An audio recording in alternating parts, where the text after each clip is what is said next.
Hello and welcome to Take 10. I'm Jennifer Johnson.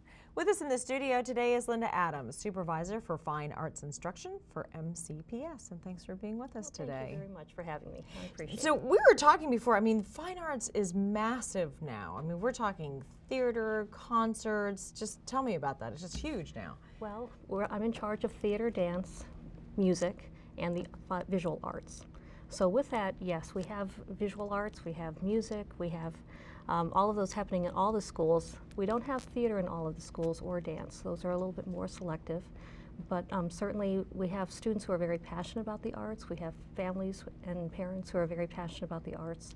So we're very fortunate to have a strong program here in MCPS. You have a very busy spring coming up. So let's start with the theater aspect of it. Do most of the high schools put on a production? Yes, and you'll find on our website all of the theater and dance performances that are happening this spring. So you'll see the ones for middle school and for high school. You'll see the locations and you'll see the times. And we have all sorts of things happening. We have musicals, we have drama, we have little showcases, so a lot of variety. So if people are interested in theater, there's a lot to choose from. Any really big productions that you can think of? Well, is anyone putting on Les Mis? Not quite that ambitious this year, although we have some schools that do quite a few things. We have Taming of the Shrew, we have Into the Woods, Bus Stop Peter Pan, Grease. Grease for those is who good, like it, right? We have dance recitals, we have Oklahoma. That's a big one. We have some dinner theaters happening, Willy Wonka, and if you go to the middle schools, you're going to see like Willy Wonka Jr., you'll see, again, a Grease. A lot of them are junior performances, so Alice in Wonderland, the junior performance, Pirates of the Penzance. We have Cinderella. So, nice. Certainly check out the website and invite your whole family to come because there's going to be something for everybody. Really? So you just had a theater festival. Was that the second year there was the MCPS Theater Festival? Yes, thank you. I brought the brochure actually from the theater festival. It happened at UB Blake High School this past Friday, and we had about 200 students who attended.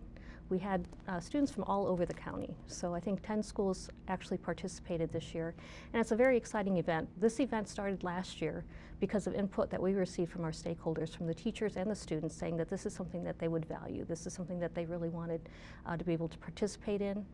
There was a state festival at one time, and that had been, for whatever the reason, it had stopped, and the students and the teachers really wanted another avenue for an opportunity to work with theater. So we started last year, and it was very exciting because we have workshops for the students, and it doesn't matter whether you're a singer or if you want to, if you're a tech person or one of the makeup people, we had workshops for all of those students. We had how to work with the swords, like sword fighting types of things. So it was a lot of fun for the students. And were colleges involved in this theater festival? Well, we're very fortunate because we partnered with a lot of colleges and universities. So not only did they come and help to adjudicate some of the events, but they also were offering scholarships. So they actually gave scholarships out on Friday to several of the students. They were giving out letters of scholarship. So aside from theater, what else is going on in the spring semester? You've had a lot of choral and band concerts, is that true? That's true. We have a lot of our honors concerts that are going to be happening coming up very soon. We have a junior and seniors bands and orchestras Gala concert that's coming up in February. It's going to be at Bethesda Chevy Chase High School, and it's going to be on February 2nd. And this is all of our honors for the junior and senior levels in band and orchestra. For all the schools? So these are students who actually audition, except for the senior orchestra. Okay. And what we've done with that, we've changed it up a little bit. So instead of auditioning, we actually asked all the schools to nominate students to participate in this. So it was one of the biggest orchestras that we had last year. Yeah, so you're going at a really high level at this point. Yeah. Oh, yes. And it's really kind of an all-day event because you'll hear all of the different groups performing. So the junior bands, then the junior orchestras, and then the senior bands and the senior orchestras. And they oftentimes will have guest conductors that will come and work with the students. You have a lot of partnerships with BSO and Strathmore, and tell me about those. Well, with our partnerships, one of our new ones this year is with the BSO, the Baltimore Symphony Orchestra, and they're doing something called Orc Lab this year. And what they're doing is they're working with specific high schools and middle schools where they actually have their professional musicians come in and work with the classroom teacher. So they'll come in and do 3 sessions, and then the culminating activity is going to be having the students go to one of the BSO concerts at Strathmore Hall. Oh, beautiful. So you also have choral concerts. Those are coming up in the spring too. So we have a 6th grade concert coming up for instrumental, and they actually have 7 ensembles for middle school, for 6th grade honors concerts. With the middle school chorus, we have one coming up on March 6th at Watkins Mill. This is our largest group of middle schools to date for the honors course. We have 150 students who are going to be participating, and they're coming from 21 of the middle schools. Wow. And now you also have visual arts. Now what goes on in the spring for the kids who are interested in visual arts? Well, the visual arts students, all of the high schools have their own shows. So if you check our website, you'll see the dates of the shows. We also have one for our elementary and middle school, which is a countywide art show. And this year it's going to be happening at Lake Forest Mall. And it's going to be happening, I believe it's sometime in April. So you have to come out because, again, all of the elementary and all of the middle schools have artwork on display at that time. We're talking about, thousands and thousands of kids who are involved in the fine arts.